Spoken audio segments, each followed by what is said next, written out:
This is the last talk of the day. I'm happy to see that so many of you are, consider yourself sober enough to be here. It's great, thank you. Well, you can read. It's a Creative Commons licensed presentation, just like most of my other work. So if you want to use this or parts of it or whatever, please do. Okay, Future Shock. It's about new technologies that are coming out that can literally change pretty much every rule of the game, social, economic, technical, that we know and that we live with now and that we've lived with for quite some time. And what I would like to do with you is to sort of sit back a bit and look at the big picture of where technology is going, where it's been in recent history and where it's going in the future. I mean, if you're into technology yourself and you have to sort of keep up professionally, it can be like being, at the bottom of this island. Oh, this is a bit dead. Doesn't work on through projection. It can be a bit like being on the bottom of that island over there, where there's a hurricane going at 200 miles an hour. But if you're above it, like the satellite, then there's structure, and you can see a pattern, and you can make predictions. So that's what we're going to do. We're going to take some distance and not worry about little technical details, but try to look at the big picture. I'm going to be moving around. Sorry for the camera people, but that's how I work. So just a little thing that happened last year. We had the first non-governmental, totally commercially financed, operated, built, honest-to-God spacecraft. This was made by a guy called Bart Rutten, who is totally cool, one of the coolest hardware hackers ever. So look him up. And for $25 million, they developed, designed, tested, and flew this thing into the sort of beyond the outer atmosphere into space. Now, 25 million is like the price of, the toilet seat on a space shuttle. I mean, this is really seriously cheap. And in a few years, you'll be able to buy tickets on this through Virgin Galactic. So, it was science fiction, and now it's a commercial business. Now, many other technologies sort of follow comparable patterns. This is a diesel engine from the late 19th century and a diesel engine of comparable strength sort of last year. Now, the first one you can see with the little stairs. It's like 4 meters high, and it weighs several tons. It was used in factories. It's bolted to the floor. It's not a mobile engine, right? It's for use in factories. The other one is small enough to pick up by a single person, and they're equally powerful. So that's sort of 100 years of progress. So you get the same function, probably with even less fuel usage, but it's like a fraction of the volume, a fraction of the weight, simpler to operate, it lasts longer, and so on and so on. Now, this goes for pretty much any technology, so I've just picked a few that are interesting for various reasons. The first nuclear bomb, well, you can see with the human how big it was. Then 10 years later, they had one that was slightly bigger, but it was almost 1,000 times as powerful. So you might sort of recognize the trend from computing there. And then they built other ones that were supposed to be on top of rockets, so they were even a lot smaller than the other ones, until the really small one that's actually also smaller than a person. And the last one here in the lower corner is a man-portable nuclear rocket. So an infantry guy can actually carry this with a buddy and then launch the black thing at the end there at the oncoming Russian tanks. It's no longer used in the army because the launcher can't get the bomb far enough away to prevent the crew from being blown up by the nuclear explosion. So that's a sort of a major drag if it's a defensive weapon. But the main thing is you get physically smaller and more easier to operate, and so on, while it actually increases in function. Now, the first computer I ever saw was the PDP-11 that my dad had at his work. He was working for KPN Research. And recently I bought a Trio 650 for, of course, a lot less money, especially if you're correct for inflation, than what the PDP-11 cost in those days. But I think it's actually significantly more powerful than the PDP-11 of those days. It can play MP3s and all that stuff. So this is a generic function of almost any technology you can name. And I dare you to find one that this doesn't go. Technology, it gets physically smaller, more energy efficient, easier to operate, a hell of a lot cheaper. And that means that at some point everybody has access to it. I mean, even nuclear bombs, regrettably. So it's not always a good story. But that's a generic function of technology. And it has a lot of implications, and I'm going to spend the next half hour talking a bit about that. Now, future shock is the title of this presentation. Future shock is what happens to people when they are confronted with something that's so new, that it's so outside of their normal frame of reference, that they experience this state of mental shock because they're given information that says everything you think you know is wrong. And that's what happens. So maybe you'll be experiencing a bit of that in the next couple of minutes. Now, I've been discussing this with many other people over the last decade, mainly through mailing lists. It's a global discussion. And we've come with a group of people at a sort of a classification of technologies and consequences and how shocking they are for the average public. Now, you are pretty much above average when it comes to technology, but it still goes a little bit. Now, the most simple level is think like mobile IT, like mobile phones and stuff like that. I mean, it's new, we all like the gadgets, but it's not shocking anymore. It's something you can buy. It's sort of, it's there now technology. Now, space travel is now in a transition phase from being, a science fiction-like technology into being something that you can actually buy as a consumer. It's in the transition phase, so it's not that scary anymore. Now, if we look a bit further into the future, we're looking like medical applications of biotechnology. I mean, we've been, genetically engineering with plants and animals for quite some time, and cloning and stuff like that. It's not that difficult anymore, but we haven't used it a hell of a lot on humans. Now, that's going to change in the near future. Now, beyond that, we are looking at things like machine intelligence, and eventually a theoretical future area. It's called the singularity. Look it up on Google. Great website about it. Is a theoretical time in the future where the speed of technological change is so fast that we, as sort of normal humans, simply won't be able to keep up anymore. And the machines will be smarter than us in doing the research, and it'll be like a runaway system, like a geometric curve. Now, we're going to go to 4 stars today, but punch in the singularity in Google and you'll have a lot of stuff to read. Now, this is 2 examples of what happens to organizations or people when they are confronted with these new things. The first one, I'm not going to elaborate on that. The Catholic Church, they were confronted with this Galileo guy who was looking at Jupiter and saw moons, and the whole picture of the universe changed. Their first response was to burn the guy, which was sort of not a very effective response in the long run. And about 3.5 centuries later, they acknowledged that, that was not a very nice thing to do, and they said sorry and stuff like that. And actually, this summer, for the first time, under the new Pope, there is a course, an astronomy course in the Vatican for the employees of the Vatican. So they're sort of, reading up on that stuff now. Which is like 4 centuries too late, but, better late than never, right? So the other example, I have a thing with atomic bombs. Machines that make loud noises, geeks love those. The first bomb was a super secret project. And so one of the highest military guys in the US Army during World War II, the Admiral Lay, was informed about it very late, just like Truman himself. And he was looking at the cost of this project, and at that point it was running at $2.5 billion, and that was serious money in those days. So he wrote this letter to the president. We spent $2.5 billion. We've got nothing to show for it because they hadn't done the test, actually, the first one. So we should stop this project and just build aircraft carriers, something we can actually use. And this was the last sentence of the letter, that stopped the project. He sent the letter to the president. It arrived with the president on the morning of July 15th, 1945, or 16th. He wrote it on July 15th. It arrived early in the morning on July 16th, 1945, together with a telegram from Los Alamos. Test succeeded, blast twice as hard as expected, flash scene in Texas, blah, blah, blah, blah. So then Mr. Lay had to sort of retract his words, and he had a bit of a problem. Now, the point of it is very simple. Just because you can imagine it doesn't mean it can be true. Don't make that mistake, because you'll end up on my sheets in the future. All right. So how fast do we expect these things?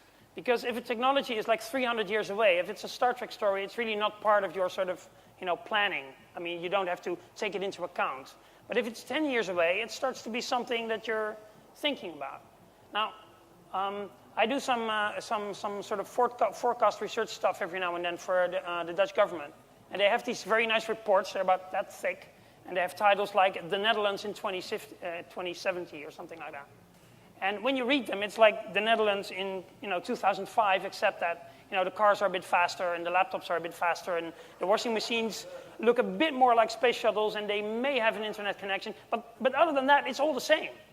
And if you're just thinking back 65 years in history, what the world looked like then, not even taking into account World War II, but just the way society was functioned, how our economy was put together, stuff like that.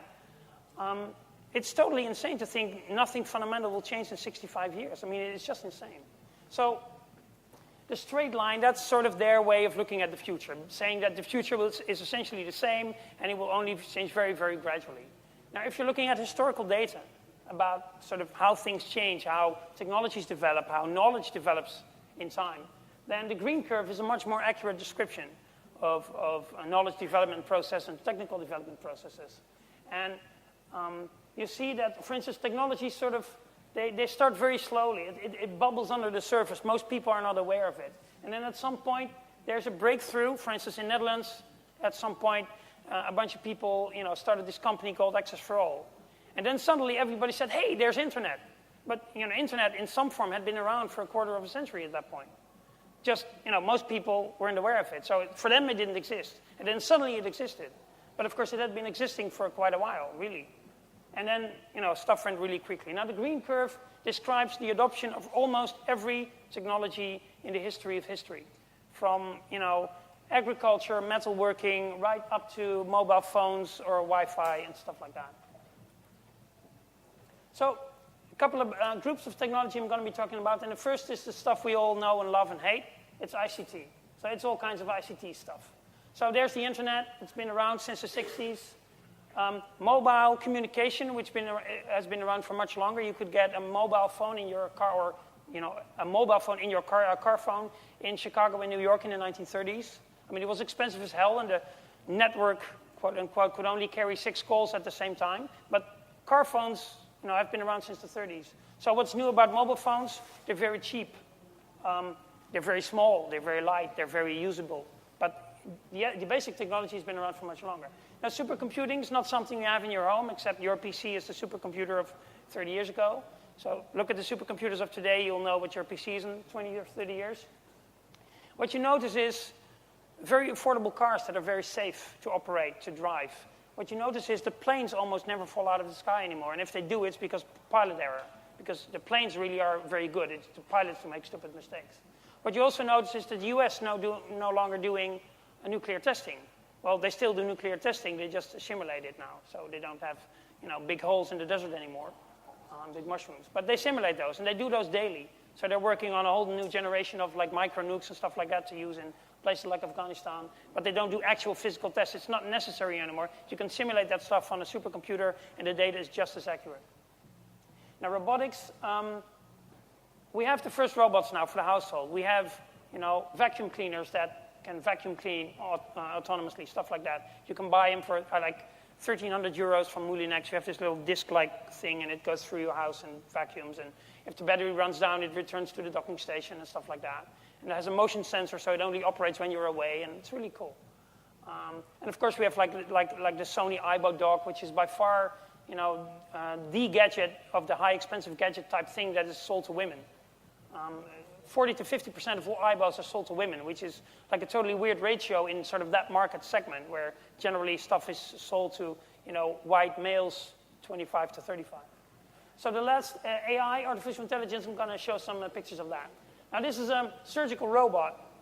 This robot helps the surgeons to perform all kinds of things that are sort of mechanically difficult, like neural surgery. With neural surgery, it's very important that you have no tremors. Now, all humans, have a little tremor in their hand. It's just, we're human.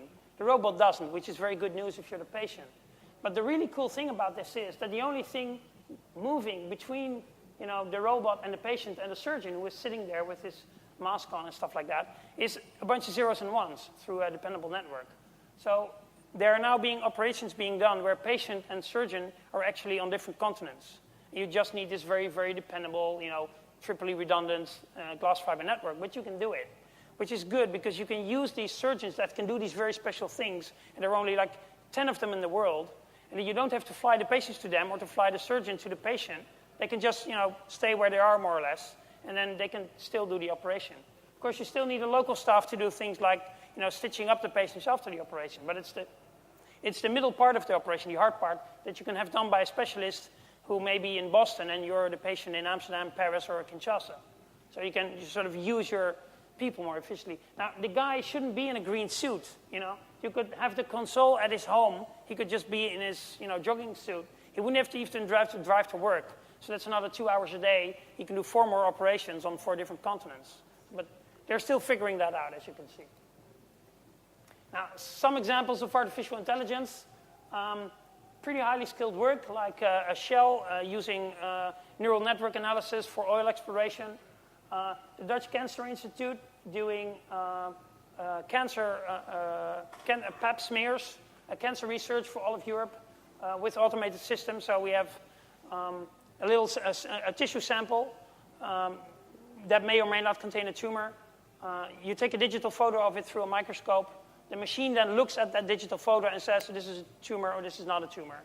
And it does that 24/7, very dependently, and you can distribute the data throughout Europe very quickly.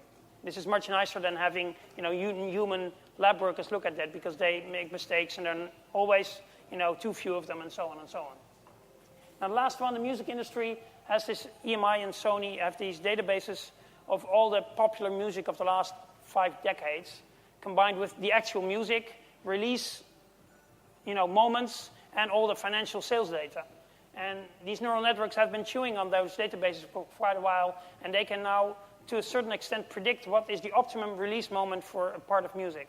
Sort of, it's like industrial optimization. So they're trying to stave off their inevitable decline by those kinds of tricks, which will, of course, not succeed, but anyway. So, well, you've all heard of Moore's Law. Moore's Law says, wait a bit with buying the computer and you'll get twice as much for the same money. You all know this.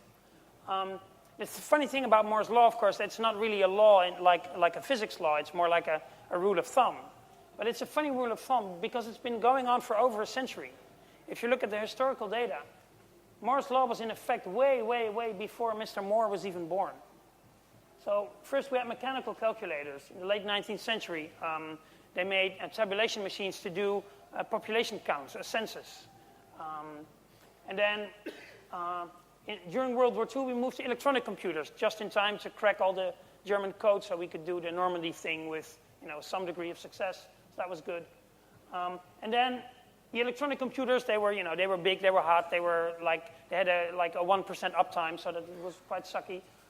So then we moved to microprocessors, and that's where we are now. This is what the blue part, that's what is called the information revolution. And now we all have, our 6th GSM phone, and we have several computers and laptops and all kinds of other wonderful stuff. And in something like 15 to 20 years, you can't make the microprocessor smaller anymore because we're already having big problems with the cooling. And you can't make a conductive path in the chip smaller than a certain number of atoms because then there's no path anymore. So quantum computing or maybe DNA computing or something else will probably come along. The first sort of prototype of elements of quantum computers have already been made and actually shown to work. I mean, that's a far, far away from an actual sellable product, but University of Tokyo recently left plenty room of the next 15 years of Hollywood production. It's a pretty cool memory chip to have, of course. Now, this is where most of the managers that I'm usually giving this talk to say, well, yeah, but so what, I'm still waiting so many seconds for my word processor to start up, just like 20 years ago. So this is a simple example of the relationship between quantity, just more brute force, which is what computers are good at, and quality, doing an actual function better. Now, the first chess computers, they couldn't play chess, a damn. It was a joke. It was just an academic hobby project. But as the hardware got better and better, and the software didn't change that much because, the rules of chess, they've been the same for quite some time, actually. But the hardware got better and better and better, and, well, in 97, we got one of the best or the best human player, Mr. Kasparov, who has an international chess rating of something like 2,800, was defeated by a machine who, isn't intelligent at all, but who could calculate moves, chess moves, really, really quickly. And it could think ahead 14 moves because of that within the allotted time. So I've been reading up on the new cell processor that's going to be in the new Sony PlayStation, which was also developed by IBM. And they claim, and I don't know this, but they claim that it's somewhat sort of equally powerful as the Deep Blue machine. So I don't know if that's true, but if it's true and there's a chess program, you probably won't win. But if you like almost win, call the international chess, group, because you're set for life, right? So this is the historic picture. This is sort of the history of computing in a single frame. Now, this is how many MIPS do you get for $1,000, where everything is corrected for inflation to 1997, when this graph was first made. I tried to put in the P4 and the G5, somewhere there. That's probably reasonably correct. Don't pin me on it. But the most important thing about this picture is what you don't see. What you don't see are all the events that we consider to be important about the last 100 and whatever years. You don't see the First World War, the Second World War, stock market crash, 29, stock market crash, 87, Cold War, ending of Cold War. Doesn't mean a goddamn thing to computers. They just march on. Straight through three different paradigms of technology, cogwheels, vacuum tubes, microprocessors. Just keeps on going. So if I could take a bet that it would continue to go like this for quite a while, I would take that bet with someone. I think it's going to do that. And, well, that means that we're going to end up with some seriously smart machines pretty soon. And actually, we already have. Just take a second to read this.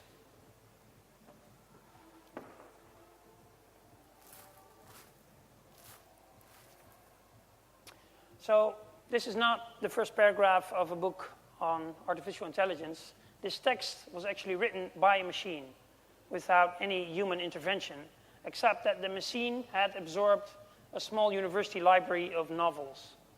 And so you can input, names of characters, and sort of it has to be about a university, and then it will spew out something like this. So we consider, writing texts to be a very creative human thing, but apparently computers are not necessarily that bad at it. I mean, I'm not saying this is the great American novel right here, but it's pretty good English. I mean, it's better English than a significant, population of the world could write. Assuming they could all write and assuming they could all speak English, which is of course not the case. That's the. So I mean, computers are still stupid at some point, but in another way, they're getting pretty smart, functionally speaking, for single functions. Now, this is Asimo. It's Honda's experimental humanoid robot, and they've spent about $150 million now developing this, and they haven't sold a single one, except to themselves. So why are they doing this? Because they're in it for the money ultimately. Now, some people at Honda think that in the near future, Japan will have a serious problem with taking care of its elderly. Because you can do the demographics on Japan, it's even worse than Western Europe. And within 10 to 15 years, there will be more Japanese, there will be so many Japanese above 65 that there won't be enough Japanese under 55 to take care of them. And then you have to start making some really, serious choices. Because not taking care of them, that's not really an option, because, they're like your parents and stuff. So you could import 3 million people from the Philippines, but I mean, Japan is already a pretty crowded country, so they're not looking forward to that either. So one of the alternatives could be to make these smart enough, and mobile enough, and they're already pretty mobile, so they could assist elderly people to live at home, independently longer, which would be very good for the people, because then they could, live an independent life for much longer. But it would also mean that your entire healthcare system, doesn't sort of crash in on itself, which is sort of a bad thing in general. So,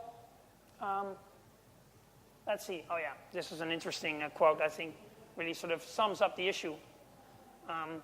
Well, can it think? Well, I don't know, but really, does it matter?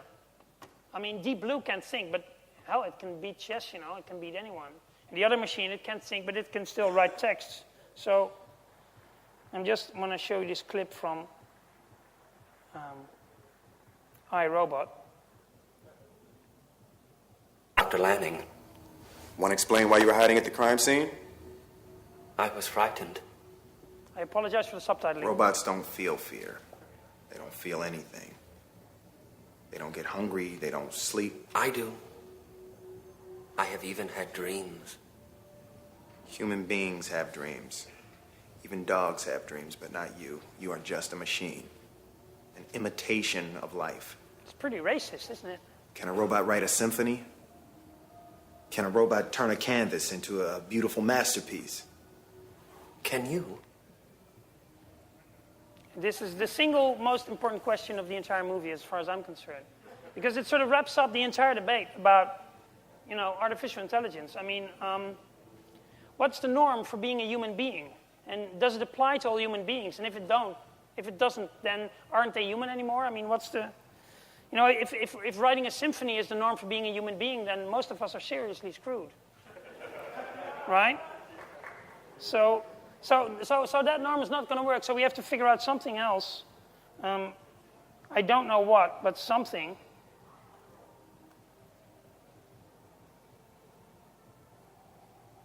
So within one generation, we'll have commodity computers that will equal our brain power in computational terms, sort of in terms of millions of instructions per second.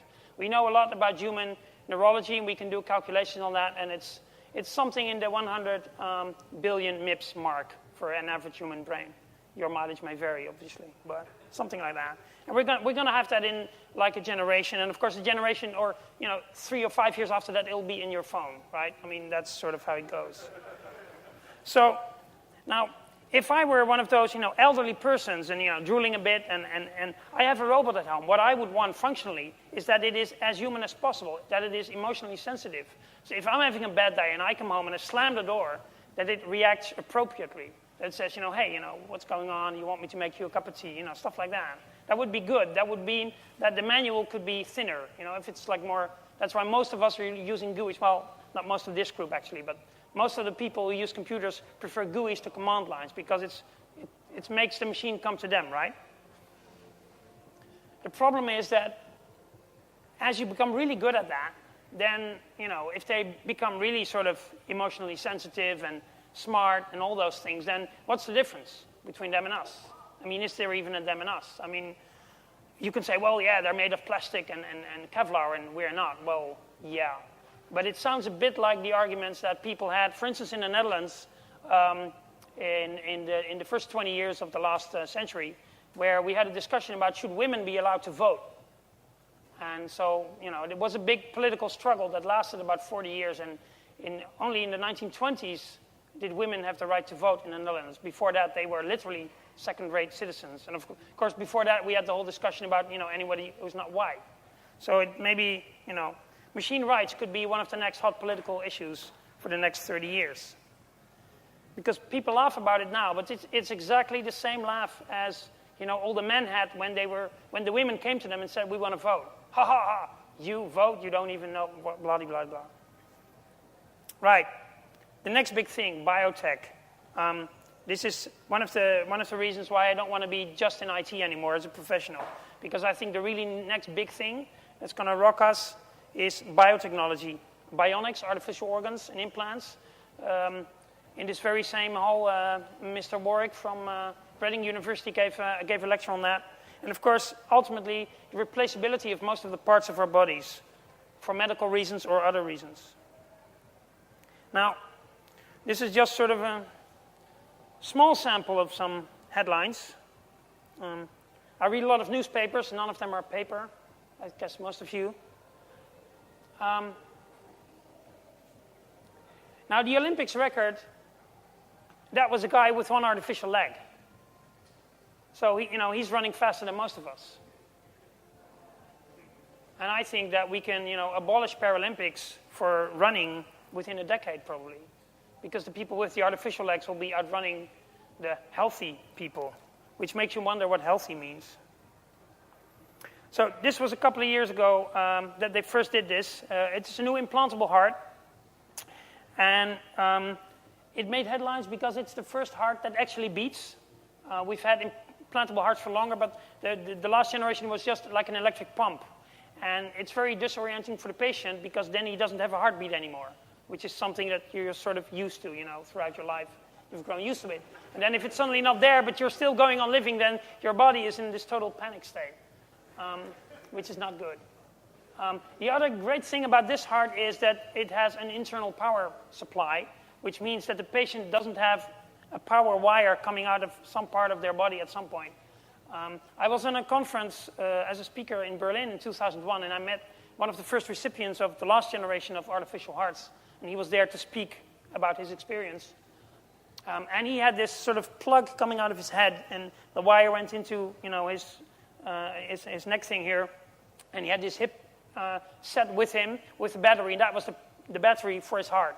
And he had this big bag. He was flying in from London, so he had this big bag with him full of batteries, and a converter socket for the continent, because of course he had an English plug on his charger. And every 6 hours he would go to the bathroom to change batteries, which was kind of exciting for him, because of course then the heart would stop for a little bit.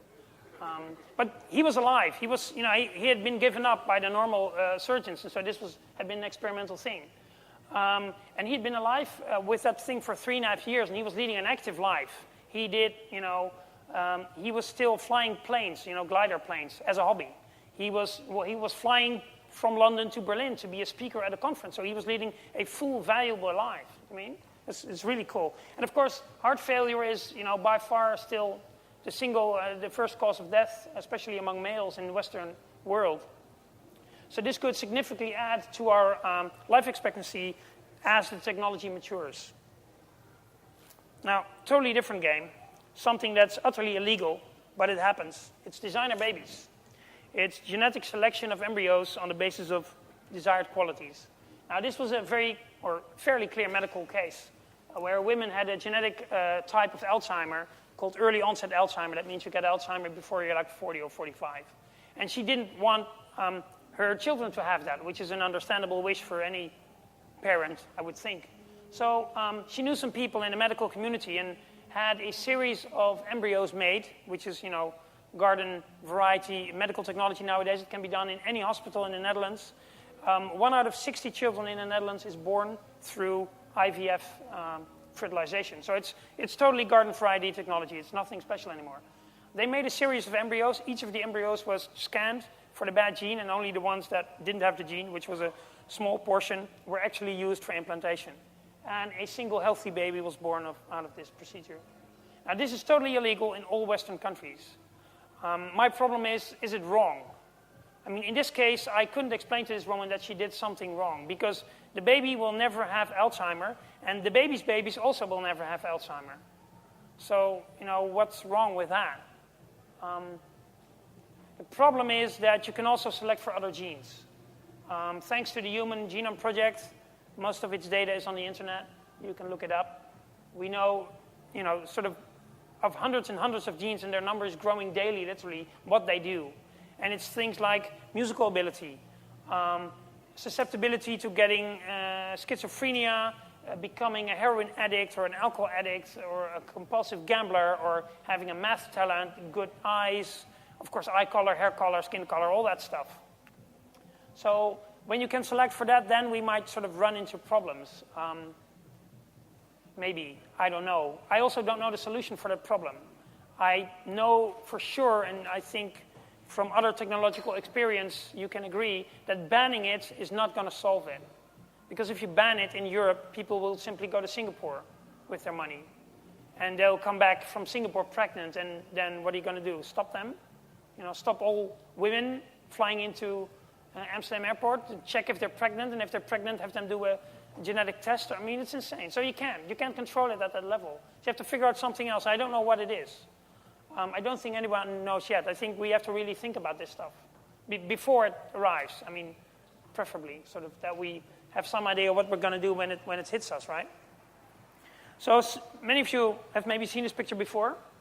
This is called Patient Alpha, a guy, one of the first recipients of a functional artificial eye. This guy has been blinded in an accident, and he was blind 100% for over a decade. But he was young and healthy.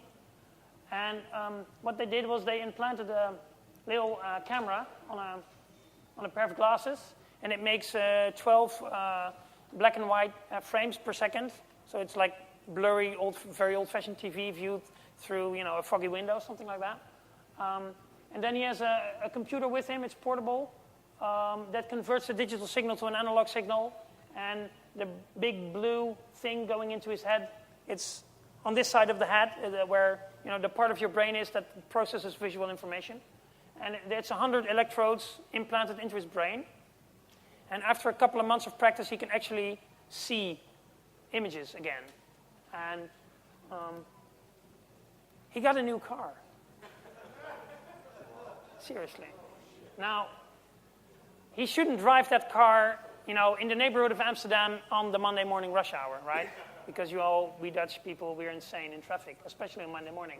So this photo was taken in, a U.S. suburb on Sunday, and, so it's different. So this is still very experimental technology. I mean, most of us won't want to go to, a party with that. Well, some of us might actually think it's pretty cool, but sort of the general populace, right?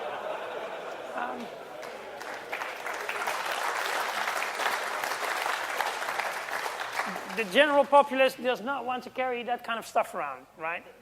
So, but the people who are doing this, and some of them are at Berkeley University. I was there last year.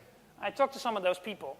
And so they're sort of shrinking the technology now to the volume that it will actually fit in the eye socket. So you won't have all the external wires and, with all the infection, all that crap, you won't have that anymore. But then they're saying, once we do that, we're not going to stop. So we're going to, from black and white, want to do the color, and we want to up the resolution to high-definition TV or something like that with 50 frames per second or maybe 100 or something like that. Nice, clear. But then they're saying, so we can make it as good as the human eye. But then there's no reason to stop there either, of course. Add zoom, add a camera, add night vision, infrared, ultraviolet, the whole thing. Why not? Add data overlay. You can see GPS coordinates in the corner of your sort of field, So I said, well, my eyes, I'm not blind. My eyes are reasonably okay. But if you can give me an eye like that and it's safe and it's affordable, I'd go for it in a second. I want that, You can leave your watch at home because you have data protection, and you can probably leave your entire laptop at home by then, right? So that would be cool. Why not combine it with your real eyes? Just have an extra e-cycles. Well, yeah, you could maybe do that too. But the eye socket is a nice sort of volume to put the technology in. If you have a drill a hole, then if you drill holes here, it gives you other problems. Or so I'm told. I'm not speaking from experience. Now, also at Berkeley University, they make this stuff. It's called telomerase. It's an enzyme. It's an enzyme that occurs naturally in the reproductive organs of men, and it allows cells to divide a lot more than the normal allotted 50 times. Now, normal mammal cells can divide themselves about 50 times. And after that, the genetic damage that occurs each time the cell divides becomes so big that the cell can't divide anymore, and the cell dies, and that's what we call aging, basically.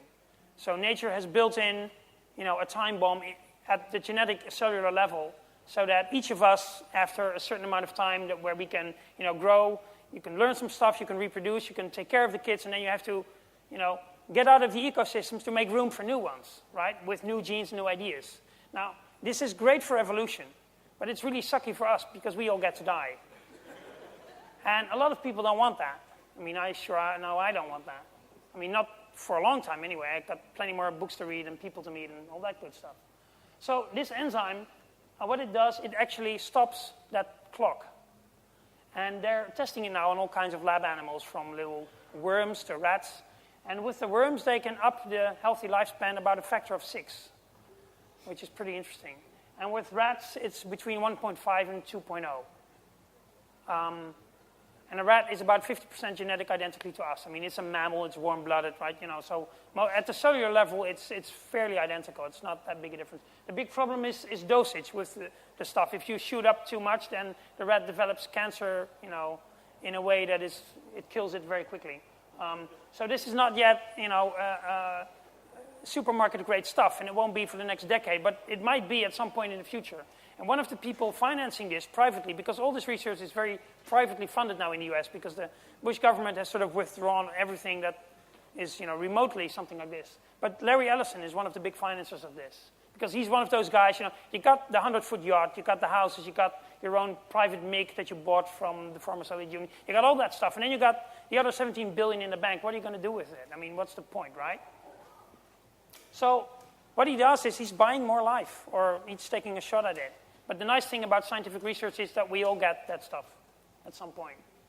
So now these are just some examples, and just put some of the words from this presentation in Google, and you'll find plenty more. The point is, we're blurring the limits between us and our technology, right? So this is technology, right?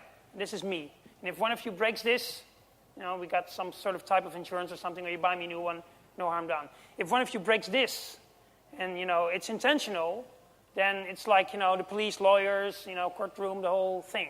So there's a very fundamental difference between this and this, right? And it's in our religion, it's in our laws, and it's in our philosophy, it's in everything, right? But how about the guy with the artificial eye? I mean, if he's manhandled through one of those scanners at the airport by, because they don't have do-it-yourself scans there. So then, is that like violence, or is it just damage of property? Because it makes a difference legally and morally and in all kinds of, I don't know what the answer is, but that's one of those. So the top image, the runner, that's the guy with the artificial leg made by Boeing Space Systems, who's running 200 meters in 26 point somewhat seconds. That is pretty good. So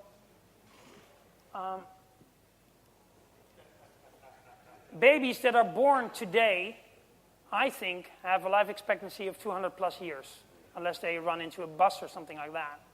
Because they, based on medical technology of today, they will continue to live to like the year 2090, right? But by then, the medical technology that will be available will be utterly amazing compared to today. I mean, at least utterly amazing, unless we do something really stupid with the planet, but all right, maybe. But. So this gives all kinds of interesting problems, this kind of technology. And I don't have the answers to those problems, and I just would hope that a lot of smart people like you would start thinking about this stuff, because we really need to, I think, right? Okay, so I'm into my last couple of minutes, so I'm going to accelerate a bit. I might go over the limit a little bit, but I think this is the last one, so I hope that's not too bad, all right? Okay, all right. So the really, really next big thing, and if you think, if you think IT is hot technology, and if you think biotechnology is hot, nanotechnology, that's the real kicker. That's like, IT, the steam engine, and agriculture all rolled into one. And we're going to see it. That's the really cool part. Okay, so I was talking about, technology shrinking. So this is an image from a new experimental machine. It's called a Faber, and it's like a 3D printer. Or in other words, it's like the Star Trek Replicator version 0.1. You have liquid metal solutions and liquid plastics, and you have digital information, and you put it into the machine, and the machine prints in very thin layers three-dimensional physical objects. Now, these are fairly simple objects. I mean, it's not going to print an orange, right? Or a PC. But a simple piece of electronics like this, it can do that. They're used mainly now in medical environments for recreating, for instance, the skull of a patient who is still using the skull.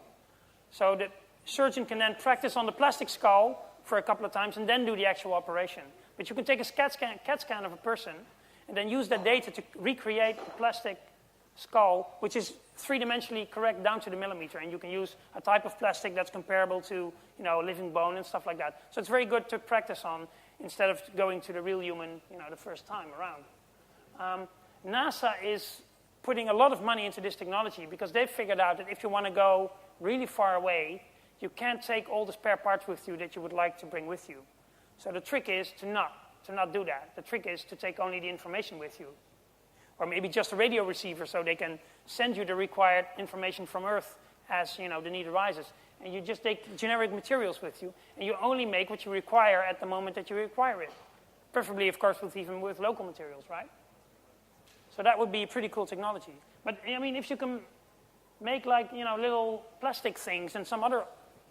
Why do we need stores? I mean, a Faber today is $150,000. But in 20 years, it'll probably be cheap enough that most of us are going to buy one. So we'll have them in our homes. So, I mean, you have these big retail organizations that, you have a retail shop close to you, and you have a truck coming there from the harbor, and there's a container from China where the factory is where the stuff is made. I mean, it's insane. Stop doing that. It's a waste of energy. So you can go even smaller. This is a technology demonstration object from Sandia Labs, a U.S. weapons laboratory that was sort of leading a bit of a sad existence right up till September 11th. And since then, the financing is, right on. They're making very, very small stuff. And one of the things that they've made is this drive shaft of a steam engine. So this is a mechanically working steam engine. The thing about the steam engine is you can't see it with the naked eye.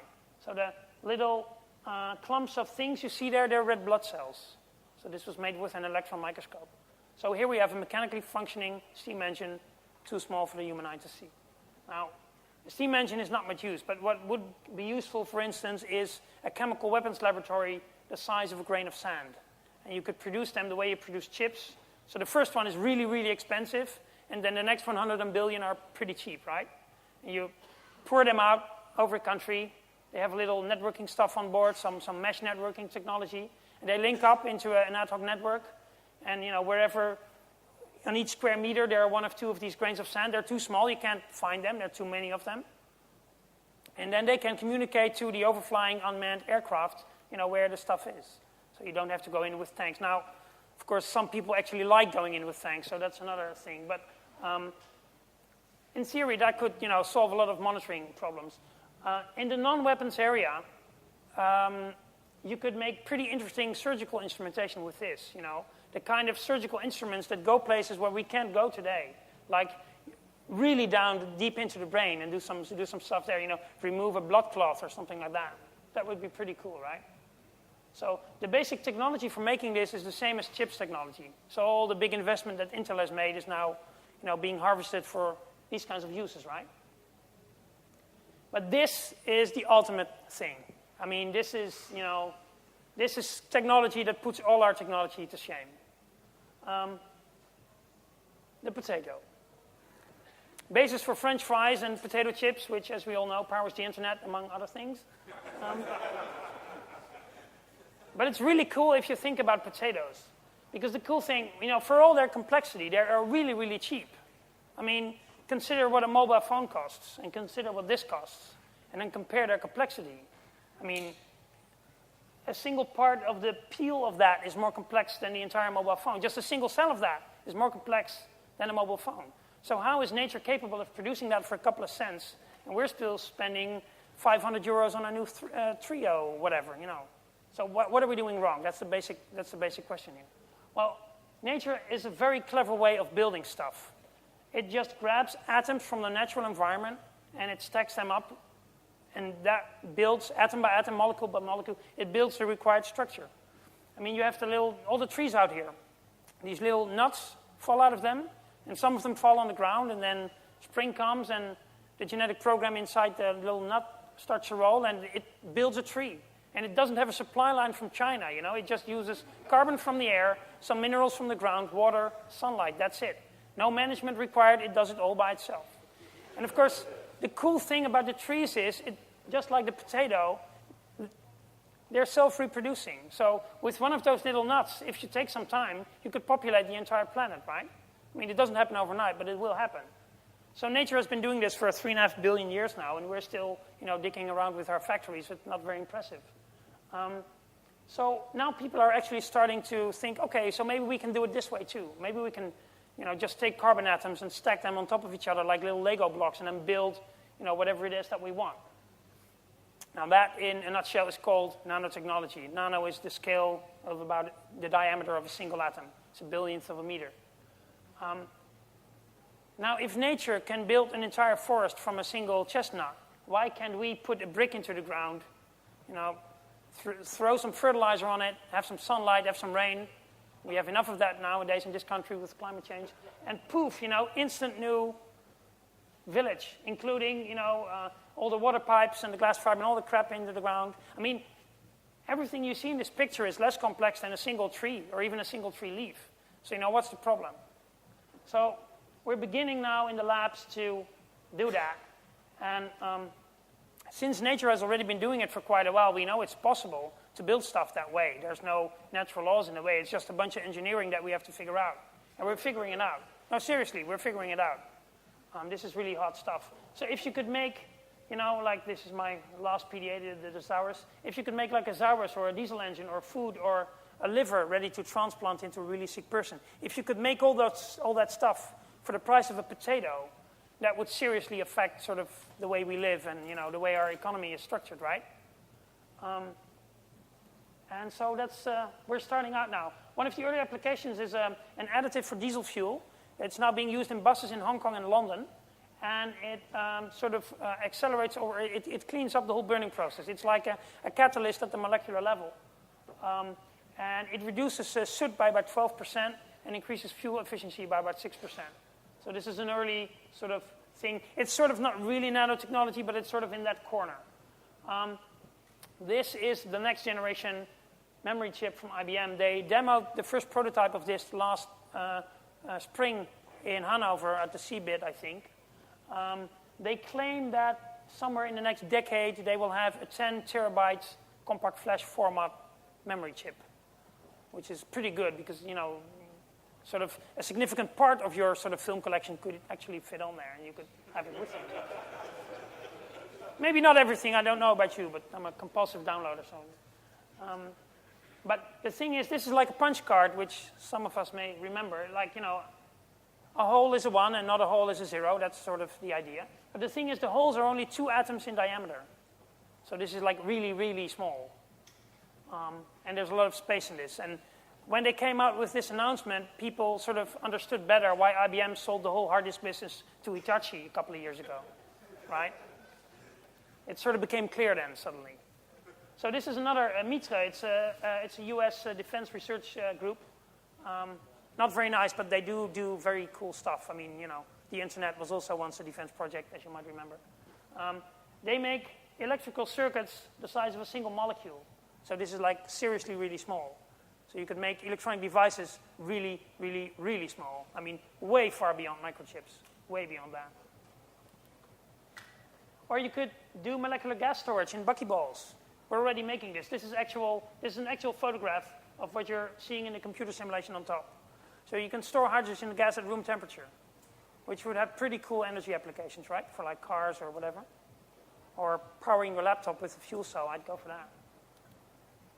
So, but you can do other things. The buckyballs, you could make larger buckyballs, and you can make them infinitely large. And it's carbon, so it's a very cheap atom. You know, carbon is all around us. And it's very strong. I mean, one of the forms of carbon is called diamond. It's the hardest, strongest, most resistant material we know. And if you take a bunch of like really large buckyballs and you roll them around each other, you have like a cable. What's a buckyball? A buckyball is a single atom made of carbon, a single molecule made of carbon atoms. But you can make sort of smaller and larger. They're about the same shape as the domes we have here. It's the same idea, basically.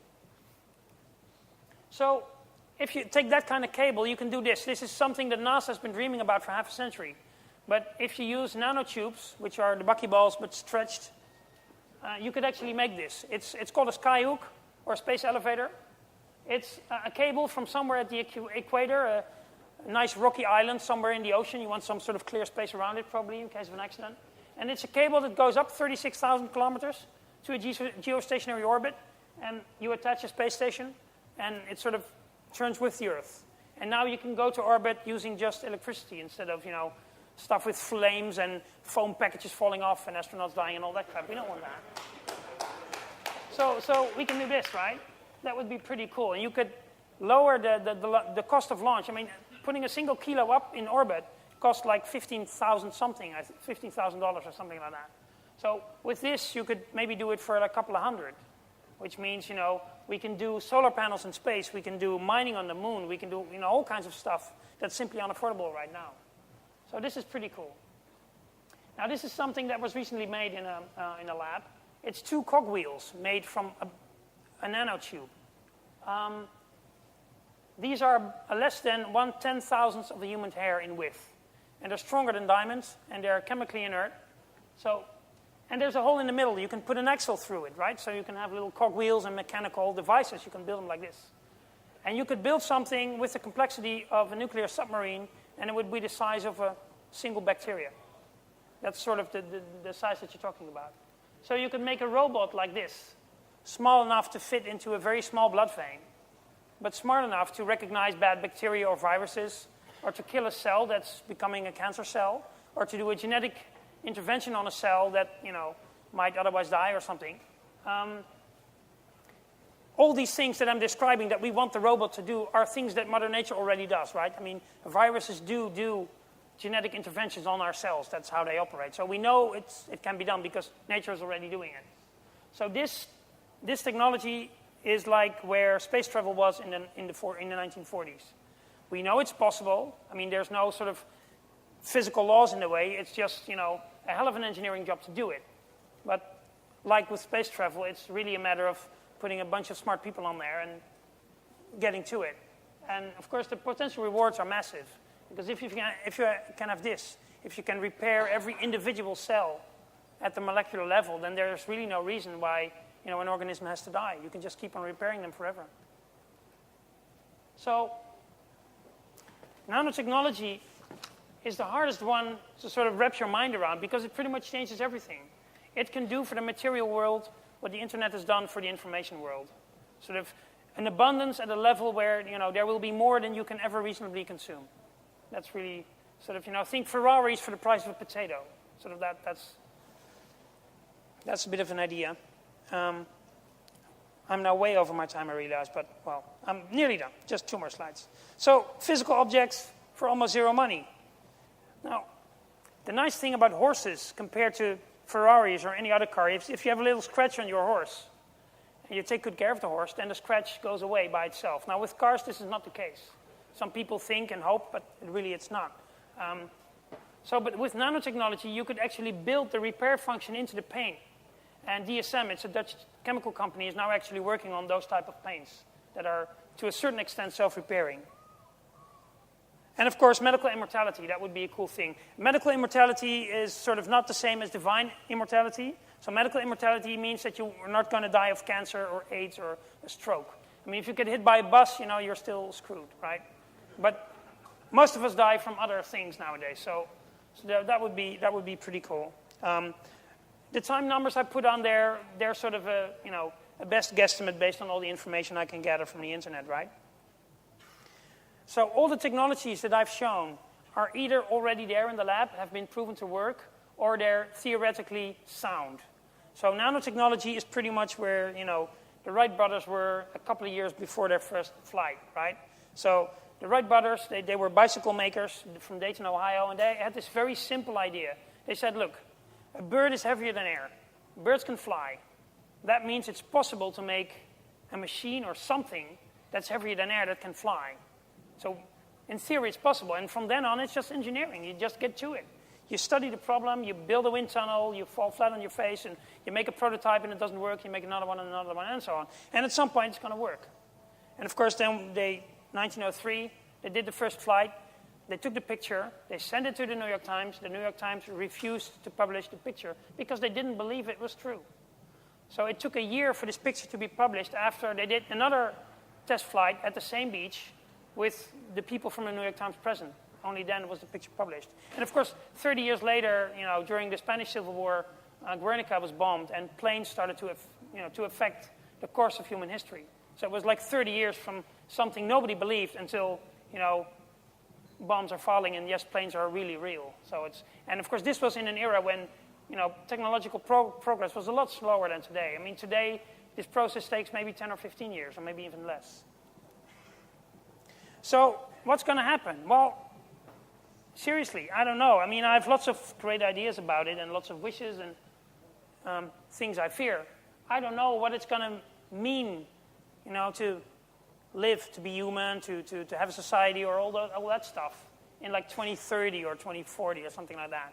Because even if only one of these 3 areas of technology sort of bottoms out, sort of, really develops into what I've sketched here, then that already changes all the rules. If you have 2 or 3 of them and you throw them in the blender and mix them up, then sort of all the rules go out of the window. We have to, everything you ever learn about economics or about, most business models, the way society is structured, our relationship with our technology, forget all that. New rules.